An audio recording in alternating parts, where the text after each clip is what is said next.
Hey everyone, and welcome to today's Explainer. We're jumping right in today because we are looking at something you probably touch, I don't know, dozens of times a day without even thinking about it. We're breaking down the hidden mechanics of the everyday phone volume button. It looks super simple on the outside, right? But as you'll see, there is a completely intricate system working entirely behind the scenes. So what really happens when you press that volume button? We just expect the sound to magically go up or down. But there is this crazy split-second journey taking place behind that little piece of plastic or metal. Let's unpack exactly how your device translates a simple physical push into digital sound control. Okay, here is our roadmap for today. Number 1, anatomy of a button. Number 2, software, the brains behind volume. Number 3, when buttons break down. And number 4, virtual volume controls. Let's kick things off with section 1, anatomy of a button. Okay, so if you look inside a smartphone's internal components, you realize the volume button is essentially just a tiny hardware switch. That's it. Its entire physical purpose in life is just to act as a bridge. When you press down on it, you are literally bridging a tiny gap to complete an electrical circuit. It's a mechanical action, and it sends this minuscule electrical pulse down a flex cable, basically yelling at the phone's mainboard that an action just happened. And looking closely at that actual switch mechanism, the wiring is pretty clever. Even though a physical button component might have, say, 4 physical points or solder pads, it typically only uses 2 connections to actually do its job. When you press it, the button connects 2 specific points, usually either along a row or a column, to complete the circuit. So it's a totally binary action, open circuit or closed circuit. But that simple little hardware signal, that is just the beginning of the story. Which brings us to section 2, software, the brains behind volume. So we know the hardware sends a signal, right? But how does the phone actually know what to do with it? Well, think of the hardware as building a bridge to complete a path. The software, on the other hand, is the traffic cop. The hardware just shouts, "Hey, a button was pressed." It's the operating system that catches that signal and actually routes it. The software is what decides if that click means you want your podcast louder, your alarm softer, or your phone call easier to hear. And here is where it gets really smart. This software interpretation gives us dynamic control.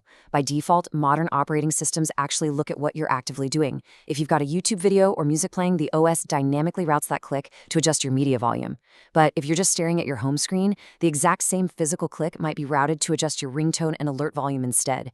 The hardware never changes, but the software's interpretation is constantly adapting. And yeah, that's exactly why you sometimes accidentally blast music in a dead quiet room. We've all been there.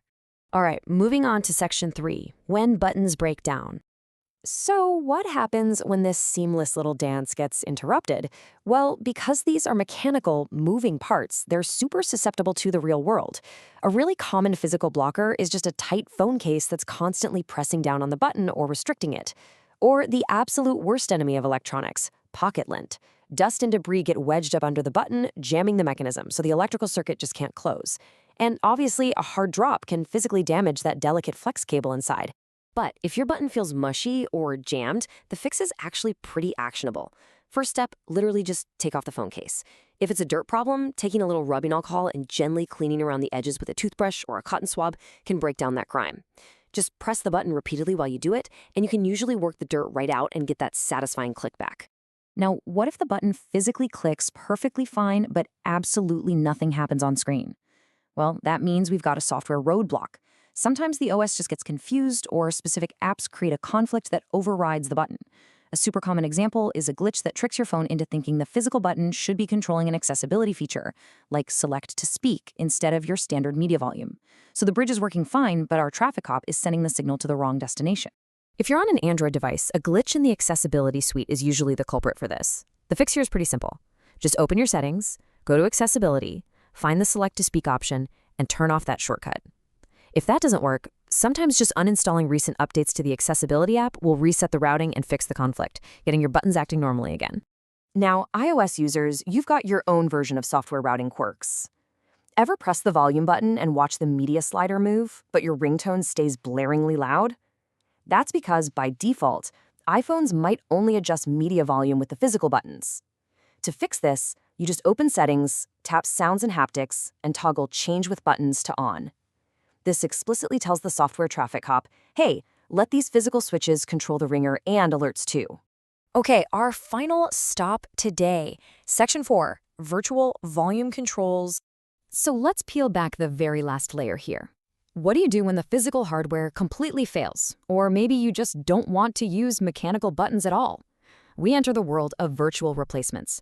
We're talking on-screen sliders, AssistiveTouch for iOS, assistive volume apps for Android, and voice commands. Let's see how these bypass the physical switch entirely. The most basic and reliable fallback is the on-screen slider. On both Android and iOS, you can navigate into your sound settings or pull down your control center and manually move the sliders for your media, calls, ringers, and alarms. You're essentially using the touchscreen to tell the software directly what you want, completely cutting the physical volume button right out of the communication loop. But if you want faster access without digging through menus, floating assistive buttons are a total game changer. Apple actually has this built directly into accessibility settings as AssistiveTouch. It creates this hovering menu where you can tap a virtual volume up or down button. For Android, there are awesome third-party assistive volume apps that do the exact same thing. Tapping that digital button on your screen perfectly mimics the exact electrical signal the physical switch would have sent. And taking it one step further into the future, voice commands. You literally don't need to touch your screen or a button at all. By saying something like, "Okay, Google, decrease the volume by 10%, or asking Siri to increase the media volume, the microphone picks up your intent, the software processes the command, and boom, the audio routing is adjusted instantly. It is the ultimate hardware bypass. Which brings us to a really thought-provoking question to wrap up our explainer today. We've seen just how robust and capable these software alternatives have become, right? From virtual screen buttons to voice assistants doing the heavy lifting for us. So will physical buttons, those tiny little mechanical bridges that collect dust and break down, will they eventually disappear from smartphone design entirely? It's definitely a fascinating trend to watch. Thank you so much for joining me on this deep dive. I hope it gave you a brand new appreciation for the incredible, seamless dance between hardware and software happening right there in the palm of your hand.